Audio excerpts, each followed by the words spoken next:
carrière d'une vingtaine d'années avant l'éducation nationale, où j'ai travaillé quand même dans le service public, où j'ai fait de l'audit interne, du management des risques, et j'ai eu des responsabilités en ressources humaines. Et au bout d'une dizaine d'années, j'ai commencé à avoir envie pas forcément réorienter, mais en tout cas de trouver un sens plus profond à ce que je faisais. Et c'est là qu'effectivement j'ai pris une disponibilité dans mon entreprise et j'ai été conseillère principale d'éducation contractuelle. Ça m'a beaucoup plu. Et puis je suis retournée dans mon entreprise parce qu'il y avait une espèce de logique à ça. Mais voilà, c'est resté chez moi quelque part. Et puis l'âge aussi, certainement, à un moment, m'a donné envie de réfléchir un peu plus à rapprocher mon activité professionnelle des valeurs qui m'animent. Et donc assez naturellement, je suis retournée à l'éducation nationale. C'est un travail qui pour moi,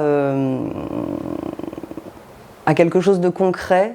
Alors pas là tout de suite, puisqu'on ne sait pas ce que deviendront les élèves, et en même temps, on œuvre tous les jours à faire d'eux des citoyens libres, responsables, et c'est là du coup que l'idée de l'égalité professionnelle peut prendre du sens aussi, puisque je crois que dès l'école, on doit travailler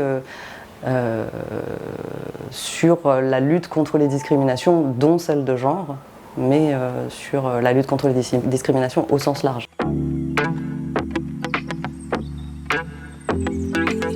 Il y a déjà eu beaucoup d'avancées, je pense. Moi, sur voilà, ma vingtaine d'années de carrière, j'ai quand même vu des choses évoluer. Et puis, c'est une question qui se pose, et qui se pose au plus haut niveau. Donc, on est dans un mouvement qui me semble positif.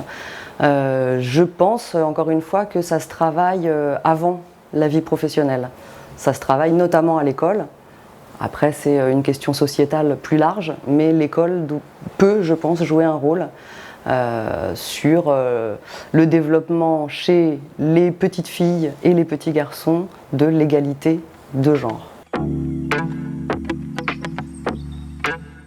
Je pense que sur certains postes que j'ai pu obtenir, le fait d'avoir été une femme a été un atout, effectivement, parce que on recherchait peut-être des sensibilités qui sont plus naturellement attribuées aux femmes, vrai ou faux, mais le fait est que ça a pu me servir.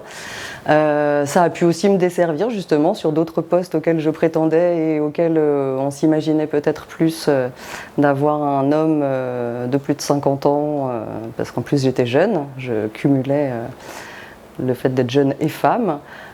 Et puis à bien d'autres moments, je pense que ça n'a pas eu plus d'incidence ni positive ni négative. On a considéré mon travail et c'était très bien comme ça.